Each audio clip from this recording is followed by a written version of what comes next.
The following segments are pre-recorded and sponsored by Longworth Productions. Major funding for Triad Today comes from Blue Cross Blue Shield of North Carolina, making healthcare better for all. Laws that affect us all on Triad Today.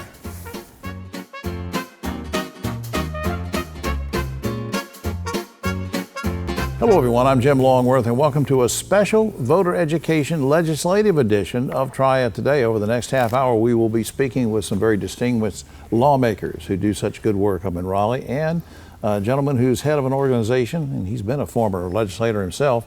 We'll get his take on some things and various policies that are important to all of us. Before we get started with that though, here are a few remarks from Todd Hall, President and CEO of Triad Federal Credit Union, who's helping to make this show possible. In this heightened political climate, it's especially important to find resources that separate the noise from the news, a resource that focuses on what's going on in our government and how current and proposed initiatives might impact our communities. That's why Triad Federal Credit Union supports Triad Today and its commitment to voter education.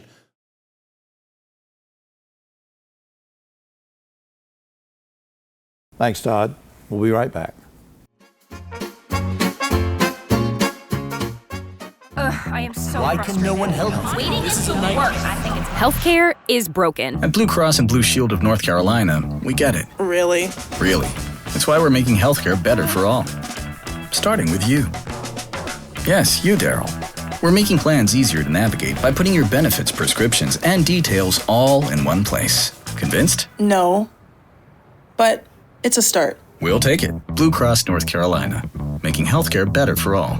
Starting with you.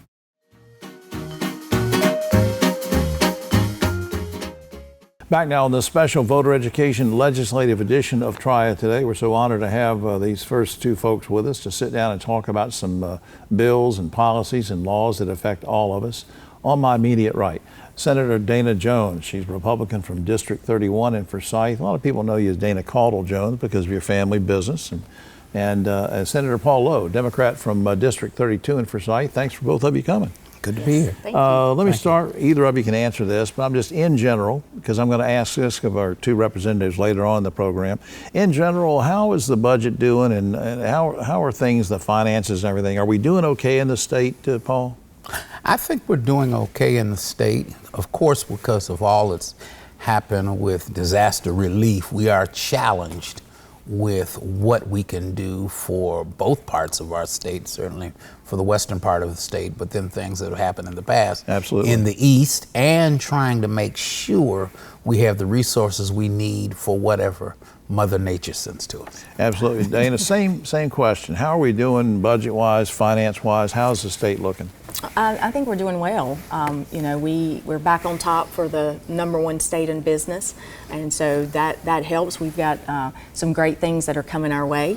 But as Senator Lowe said, Western North Carolina is a struggle. We still haven't recovered everyone from Eastern North Carolina. Very tragic. Very, very tragic, and lots of needs there. But we have great state leadership, and so I think we're going to get through this, and North Carolinians are resilient. Dana, you sent me an email one day, and there was a line item that mentioned Senate Bill 101, and it protects tax advantage accounts. What is that all about, and how does that help parents? Well, so North Carolina has 529 plans for college savings. They also have North Carolina 529A plans, which are accounts set up for parents who have children with disabilities. Oh, okay. And so both of those plans needed some protection from creditors. So if you're doing the right thing, you're setting those plans up for your children so that they do not have a burden of debt when they're out of school, whether it's community college, four-year college, or Right. if you have someone who has special needs. We just put some provisions in place so that creditors could not go after those accounts first. Yeah, that would be very sad for those families that are trying to save and do the right thing. Now, what about, Dana, you also mentioned to me off camera about a career and college program. We've talked about that with a lot of folks from community colleges before. What does that mean to, especially to high school students? Well, we were able to do some work around the statute that regulates community colleges, and we're able to give them some flexibility with their funding and how they can support college and career training, CTE training. Right. And so now we're able to offer those pathways, those CTE pathways, to starting in the freshman year of high school and working those pipelines directly with that community college. So we have a wonderful community college system in North Carolina, and I think that that way our students in high school can continue to take advantage of some of those certificate programs, stronger programs, and be really ready to enter the workforce when they graduate. Yeah, because Paul, I mean, there are a lot of kids that some will not want to go to college. Sure. You know, Sure. but they want to go into the workforce, and we got to have them ready, right? I think we have to have them ready, and we have to provide other vehicles for individuals to function in, because any way it goes, you're going to have to be educated to do something to support yourself. Right, right. And whether you go to a four-year college or go to a community college or trade school, whatever, you're going to have to learn some skills to support yourself. So here in North Carolina, we got a wonderful community college system, and we're doing everything we can to provide for our citizens so they have vehicles to help prepare themselves. I want to switch gears for a second, but maybe spin off the fact we've been talking about parents and families. Paul, especially want to ask you, the General Assembly now says it's okay to carry a concealed weapon. Our good friend Bobby Kimbrough, Sheriff of Forsyth, he says this could make it more dangerous for officers. You have any feeling about this and why it was necessary to have a concealed carry with no permit or anything? I have, and I think my colleague Dana, she knows my senator. She knows my argument. We're friends, so we go by first names most of the time. Right. But I agree with Bobby, because for me, he is my expert. We elected him as sheriff. He is the expert in this. But while I agree with him, I don't think anybody needs to be released with a gun or a firearm and not know how to operate it. Right. I think that's just the... So we just need some restrictions and things like that. Yeah, I think, so education in turn, once again, to make sure a person at least knows how to operate the thing, load it, unload it, Right. simple things. Dana, this year the House and Senate approved work requirements for folks who are receiving Medicare and Medicaid benefits. Good idea, bad idea? Good idea. Good Why? idea. I believe that we need there's some self-worth, I think, in seeing an accomplishment, something that you do every day. I don't think there's any harm in doing that. Now, obviously, if someone's not capable, health conditions, other things in their family, but otherwise, I think a good day's work is it kind of helps you. It builds your self-confidence. It builds your self-esteem. So I don't think there's anything wrong with that. Depending on what generation you're in, and I was born 100 years ago, and I remember there have been times when Democrats do all sorts of gerrymandering and mess, and Republicans do all sorts of gerrymandering and mess, and the maps are all over. Would the two of you like to see like a nonpartisan independent commission established to come up with district lines that are fair for everybody? I mean, how you stand on that, Dana?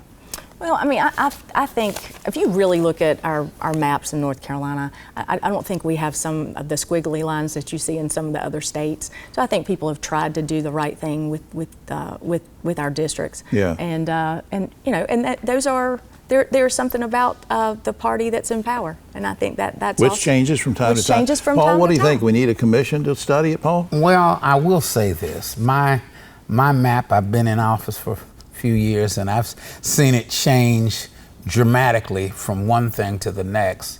I once heard a man say, "Why can't we just all get along and find a way?" But we can't get along until we figure out where we live. Yeah, to work together in this whole business of map drawing. I don't know when it will be nonpartisan, but right now we have what we have. So the system we have, we got to find a way to make it equitable. Final question I have for both of you. Dana, I'll start with you. What's gratifying to you about what you're doing with the work in Raleigh? I think we're making a difference for North Carolina, for the residents of Forsyth, and for me, for Forsyth and Stokes.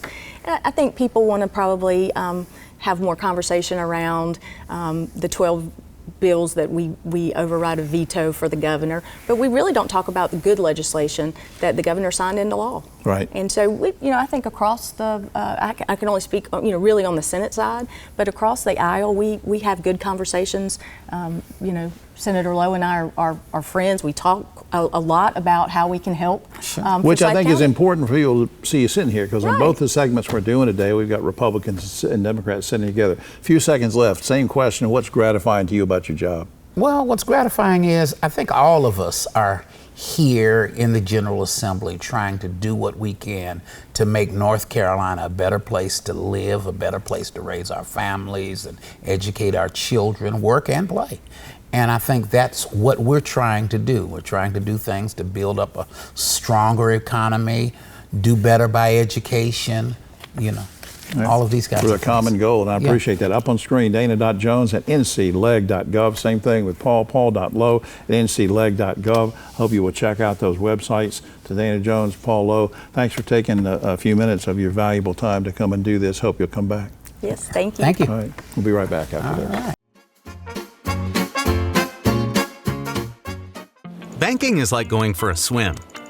You don't need all the complicated stuff, but you don't want to feel exposed either.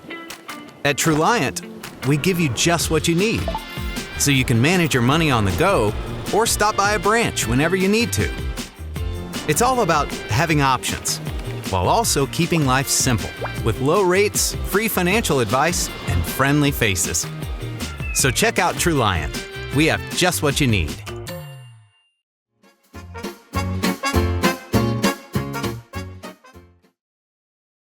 Back now on this special voter education and legislative edition of Triad Today. We're so glad to have these two folks with us. And Pricey Harrison is next to me. She's a representative from Democrat from District 61 in Guilford. And Donnie Lambeth, the Republican from District 75 in Forsyth. Thanks for both of you coming. Thanks for having us. Donnie, let me start with you, and I'll get Pricey to jump in on this. Okay. In general, what do you want the public to know about the state budget, and are we in good shape?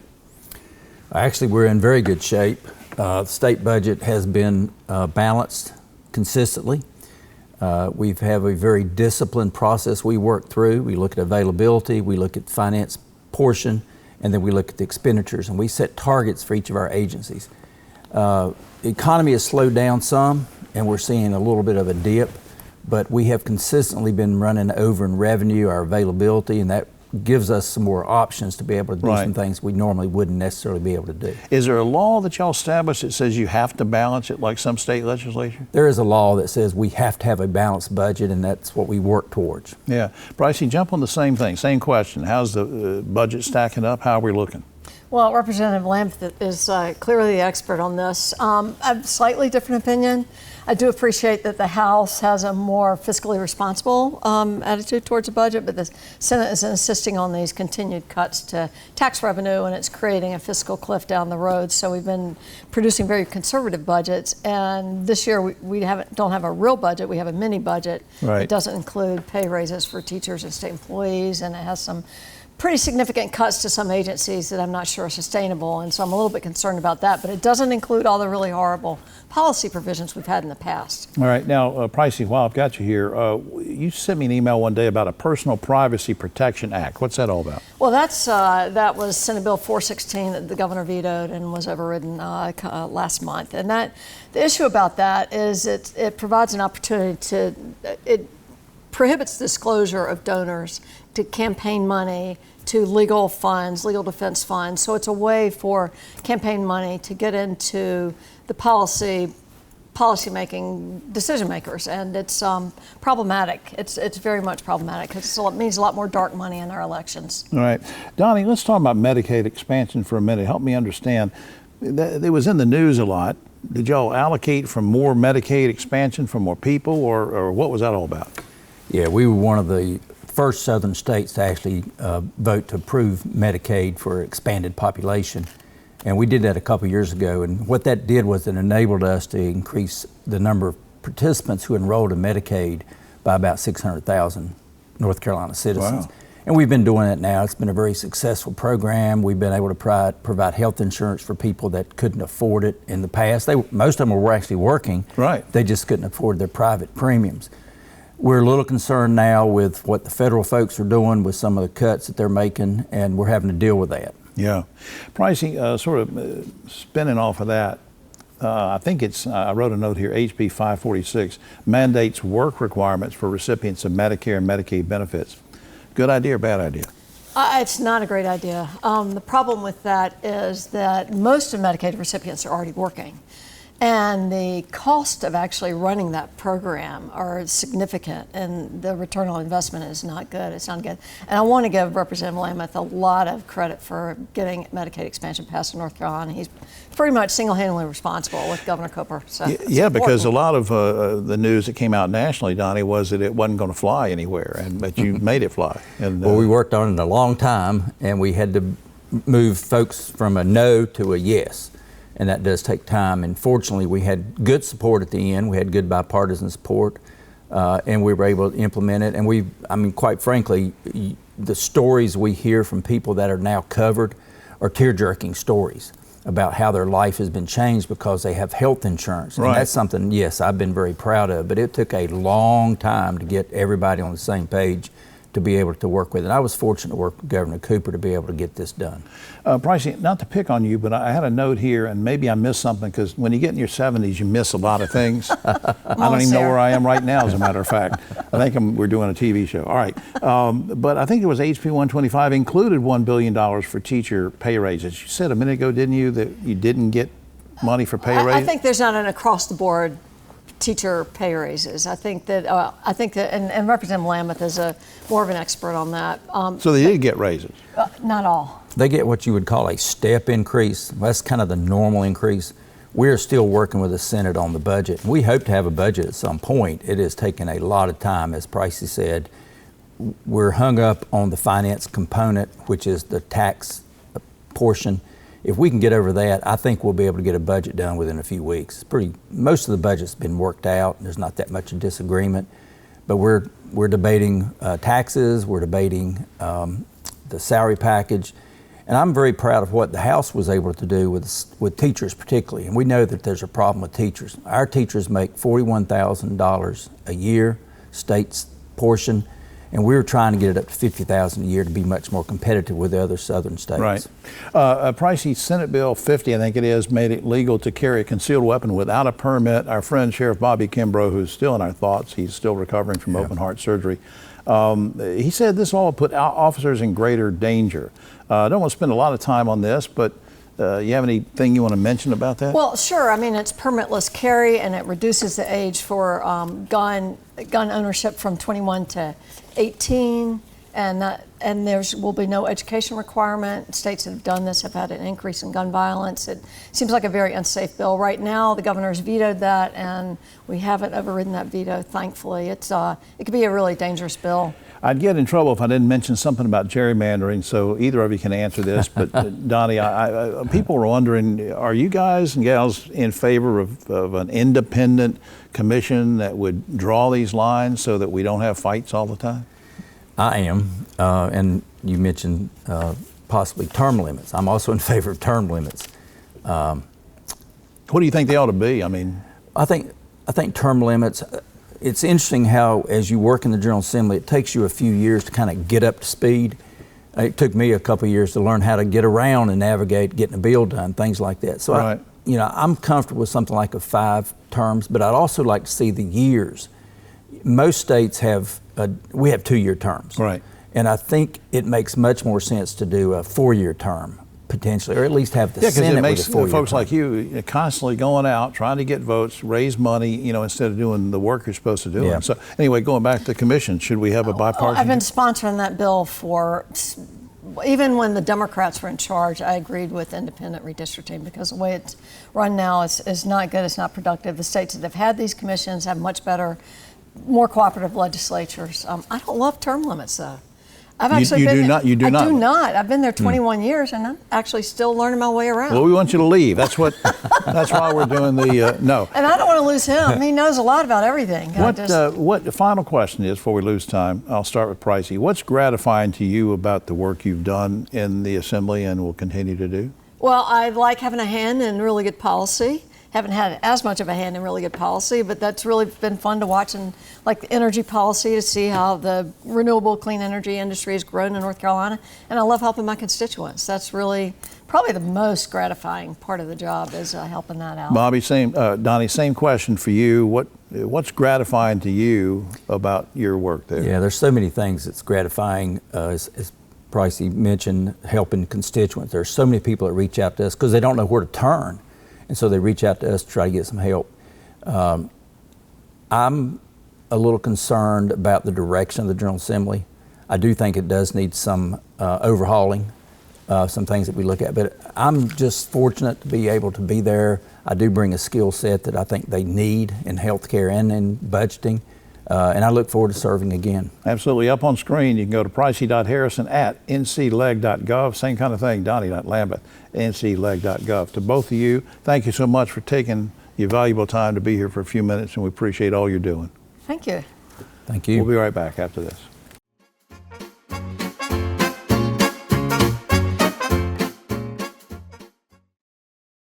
I got free meals. What do you mean? No, seriously, how much did you pay us? I didn't pay anything. I learned how to cook all of these fresh foods that were delivered to my house. Everything in that grocery bag that's fresh, I had a recipe for it, and I know how to cook. It encouraged us to eat better, to shop better, make better decisions.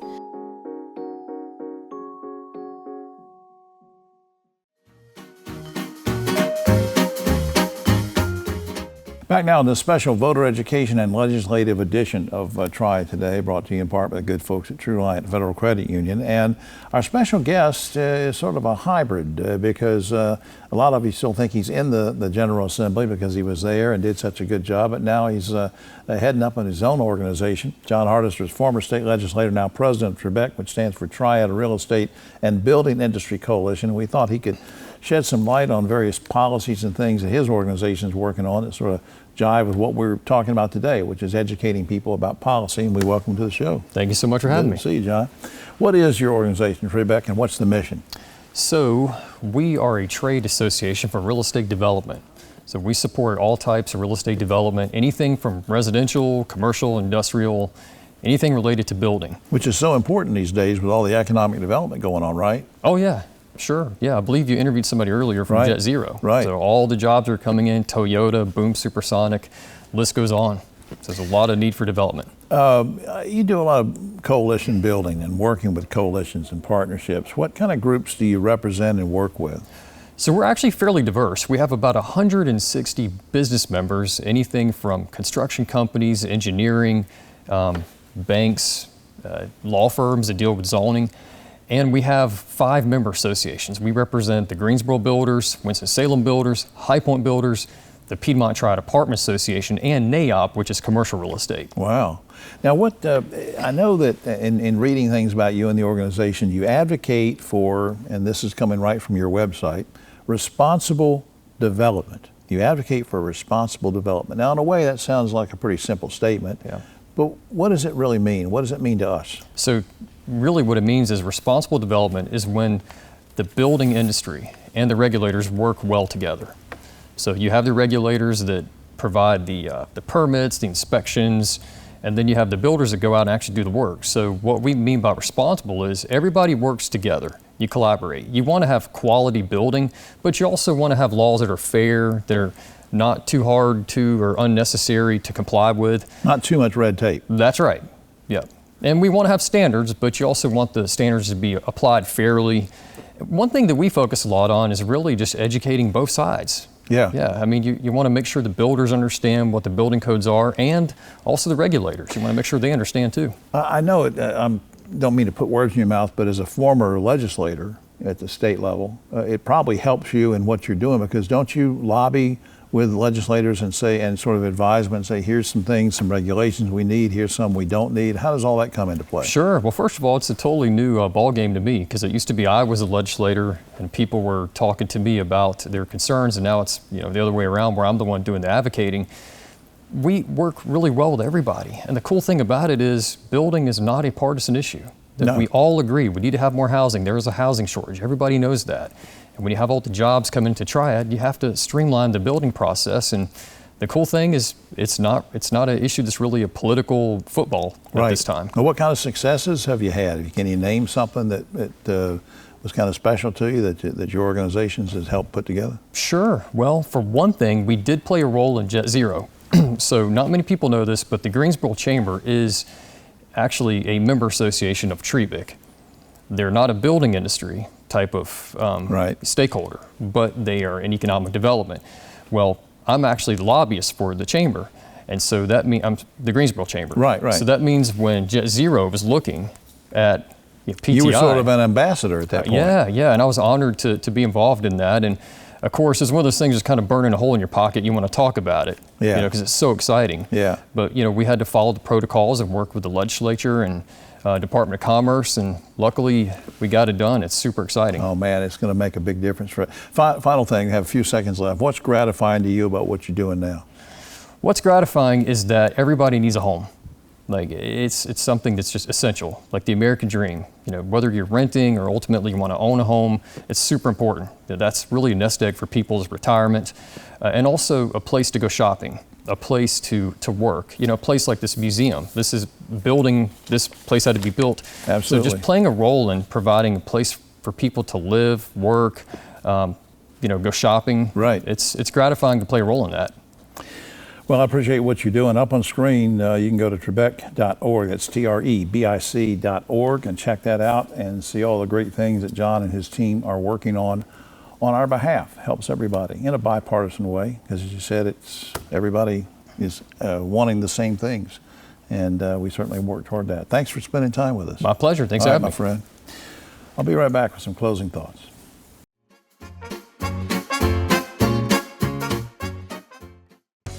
Hi, I'm Jim Longworth, reminding you to catch my column Longworth at Large and Yes Weekly every week. It's available throughout the Triad, or you can go online, yesweekly.com.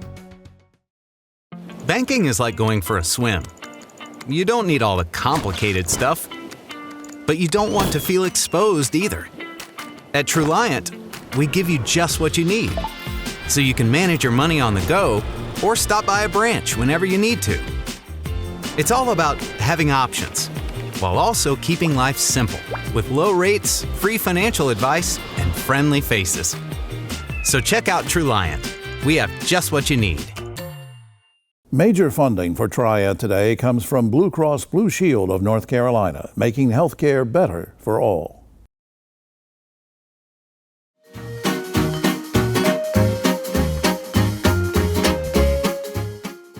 Well, that's it for this special legislative and voter education edition of Triad Today. We're so glad you could watch, and we thank Todd Hall, Atticus Simpson, their whole team from Truliant Federal Credit Union for helping to make this show possible. And of course, we thank our special guest to keep us up to speed on what's going on with legislation these days that affect all of us.